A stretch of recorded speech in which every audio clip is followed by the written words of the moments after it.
वर्तमान समय में शिक्षा विभाग में जो प्रगति चल रहा है या फिर जो कुछ काम चल रहा है, महत्वपूर्ण जो योजनाएं हैं, जानकारी चाहेंगे। ये अभी वर्तमान में हम लोग का जो कंसंट्रेशन ज़्यादा है यही है कि किस तरीके से खास करके प्राइमरी में बच्चों का जो एनरोलमेंट है उसका रिटेंशन नहीं कर पा रहे हैं सही 100%, और बच्चे का अटेंडेंस गिरता है। तो उसके लिए बहुत सारे इंटरवेंशन है विभाग के तरफ से, खास करके आरटी एक्ट 2009 का जो है, तो उसमें यूनिफॉर्म्स देते हैं, फ्री टेक्स्ट बुक देते हैं, हम लोग मिड डे मील प्रोवाइड करते हैं। फिर भी जिले का आच्छादन जो प्राइमरी स्कूल में है वो 70% ये है। तो इसको हम लोग बढ़ाने का सतत प्रयास कर रहे हैं, बराबर मॉनिटर कर रहे हैं। और अभी आज जो है सीटी बजाओ अभियान शुरू किया गया है कि जब बच्चे स्कूल के लिए निकलेंगे तो वो सीटी बजाएंगे, और उस सीटी का आवाज को जो बच्चा स्कूल नहीं आता है वो सुनेगा, रोज रोज सुनेगा, तो उसके अंदर एक प्रेरणा जागेगा कि हमको भी स्कूल जाना है। जितने भी स्टेक होल्डर हैं, गार्जियन है, दुकानदार है, कोई सब्जी बेच रहा है, कुछ और भी तरह का यातायात का साधन है उसके पास है, जीविका उपार्जन का, तो ये सिटी बचाओ अभियान उम्मीद करते हैं कि पूरा राज्यव्यापी अभियान है। और हमारा गिरिडीह जिले में आज बंगाली बालिका उच्च मध्य विद्यालय से उसका उपायुक्त महोदय के द्वारा शुरुआत किया गया है। सरकार के द्वारा हर संभव प्रयास किए जाने के बाद भी, सरकार के द्वारा किए गए हर संभव प्रयास के उपरांत भी सरकारी विद्यालयों में शिक्षा और पठन पाठन की जो स्थिति है उसमें सुधार निजी विद्यालयों की तुलना में हम लोग बहुत कम होता है। हम लोग टफ कंपटीशन निजी विद्यालय को देना चाहते हैं। इंग्लिश मीडियम के प्रति लोगों का रुझान है, तो मॉडल स्कूल में इंग्लिश मीडियम का पढ़ाई शुरू किया गया है। पूरे राज्य भर में 80 सीएम स्कूल ऑफ एक्सेलेंस खोले गए हैं, जो गिरिडीह में भी 4 है। उसमें किसी भी प्राइवेट स्कूल से अगर कंपेयर कर लेंगे गिरिडीह का, तो किसी भी मामले में कम इंफ्रास्ट्रक्चर एंड कम ह्यूमन रिसोर्स नहीं हम लोग प्रोवाइड। सरकारी दिशा निर्देश और गाइडलाइंस के बार बार दोहराने के बाद भी बार बार अधिकांशतः देखा जाता है कि सुदूरवर्ती क्षेत्रों में स्कूल जो है वो खुलने का समय, बंद होने का समय, ये पूर्णतः जो है वो पालन नहीं हो पाता है, अनुपालन दिशा निर्देशों का। क्या कारण है? हाँ, यहाँ पे कारण ये है कि हम लोग का जो ह्यूमन रिसोर्स है, as far as the administrative aspect is concern, staff की कमी है। जैसे कि हम लोग का एजुकेशनल ब्लॉक 19 है, लेकिन बीओ 10 के आसपास ही है, तो मल्टीपल उनका प्रभार रहता है, और सतत भ्रमण इत्यादि वो औचक निरीक्षण वगैरह टाइमली नहीं कर पाते हैं, क्योंकि अन्य विभाग का भी बहुत सारा डाटा जो कलेक्ट कर करके उन्हीं के ऊपर जिम्मेदारी बन जाती है। तो इस तरीके से भ्रमण अगर किया जाए, सतत निरीक्षण इत्यादि किया जाए, तो वो स्कूल के टीचर के तरफ से भी ये होना चाहिए कि उनको लॉ अबाइडिंग होना चाहिए, जो रूल्स रेगुलेशन है उसके हिसाब से चलना है। यदा कदा अगर हम लोग को नोटिस में आता है तो हम लोग शोकॉज इत्यादि कर करके, और स्कूलों में शिक्षकों की घोर कमी देखी जा रही है। अमूमन हर स्कूल शिक्षकों के कमी से जूझ रहा है। पठन पाठन पर क्या इसका विपरीत प्रभाव पड़ रहा है, और आने वाले समय में क्या ये जो कमी है उसको दूर किया जा सकेगा? हाँ, निश्चित तौर पे पड़ता है, क्योंकि ये स्टेट पॉलिसी है। टीचर का नियुक्ति डिले हो रहा है। अभी सहायक आचार्य का 2500 पद गिरिडीह में रोस्टर क्लियर करके भेजा गया है, बट किसी न किसी कारण से कोर्ट के इंटरवेंशन से डिले हो रहा है। और हम लोग का जो आरटी के तहत नॉर्म्स होना चाहिए था, उस नॉर्म्स के आसपास तो बिल्कुल नहीं है। लेकिन इसके अलावे हम लोग स्मार्ट क्लास का कॉन्सेप्ट दिए हुए हैं, पेन ड्राइव में ई कंटेंट दिए हुए हैं, और अभी केंद्र से जो टीम आई थी, कुछ स्कूलों का भ्रमण करने का मौका मिला उनके साथ, तो बहुत ही उन लोगों के द्वारा सराहा गया कि किस तरीके से एक क्लासरूम में एक बड़ा सा एलईडी स्क्रीन लगा है, और ई कंटेंट के थ्रू बच्चों को, छोटे छोटे बच्चों को राइम्स, पोएम्स इत्यादि पढ़ाया जा रहा है, और बच्चे भी खूब एंजॉय कर रहे थे। स्कूलों में मध्याह्न भोजन की वर्तमान स्थिति कैसी है? जो घोटाले अतीत में हुए, क्या वो उनकी पुनरावृत्ति हो रही है या फिर उसमें कुछ कंट्रोल है? हाँ, इसमें निश्चित तौर पे कंट्रोल है। और जो लोग टेंडर लिए थे, L1 जिनको काम दिया गया था राइस को ट्रांसपोर्ट करने के लिए, तो उनको हम लोग शोकॉज इत्यादि किए, और उनका जवाब सेटिस्फैक्ट्री तो नहीं है, और हम लोग उनको काम उनसे छीन लेंगे और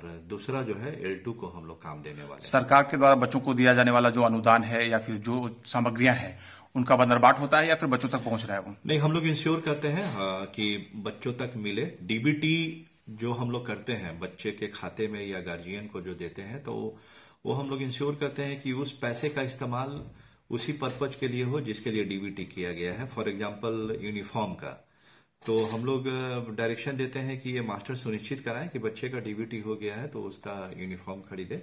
सेल्फ हेल्प ग्रुप के माध्यम से हम लोग बहुत ही कड़ा मॉनिटर कर करके स्कूल स्कूल तक ड्रेस पहुंचवा रहे हैं। हजारीबाग और अन्य जिलों में जिस तरीके से हुआ है यहाँ बिल्कुल नहीं है।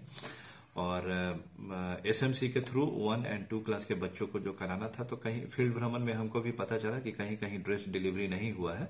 तो ऐसे टीचरों का कम से कम पूरे जिले में कम से कम 500 ऐसे विद्यालय हैं जहां के टीचर का वेतन हम रोक रहे हैं। बेंच डेस्क के मामले में घोटाला हुआ और उसमें आपका भी नाम आया। इस पूरे मामले पर अभी क्या वर्तमान स्थिति है, क्या कुछ कहना चाहेंगे आप? देखिए, बेंच डेस्क का विद्यालय जो स्टेट से चिट्ठी जारी हुआ था वो साफ कहता था कि विद्यालय प्रबंधन समिति जिम्मेवार थी बेंच को गुणवत्तापूर्वक क्रय करने का, जेईई से प्रमाणित करा करके उसका बिल का भुगतान करने का।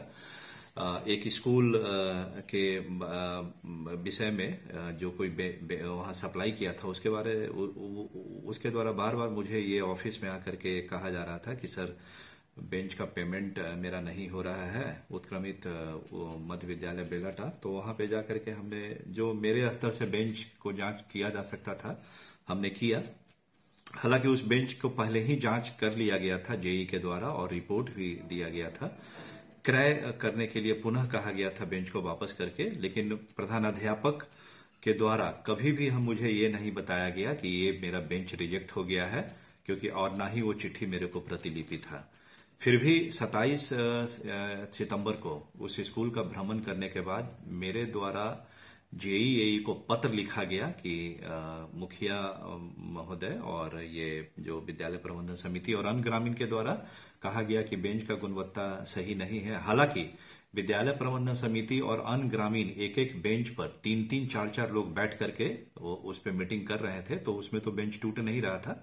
लेकिन उनका कहना था कि बेंच खराब है, तो हमने उसको जांच कराने के लिए आदेश भी दिया था। और उपायुक्त महोदय की ओर से सभी एरिया में जहां जहां बेंच का काम हुआ था वहां एसडीएम साहब के थ्रू जांच करवाया गया और जहां जहां खराबी पाया गया वहां बेंच को वेंडर को वापस करवा करके और मानक के अनुसार जांच करवा करके उसका भुगतान किया जा रहा है। व्यस्तताओं के बीच भी आप हाई कोर्ट और सुप्रीम कोर्ट का चक्कर लगाते हुए देखिए, क्या व्यवस्था थी?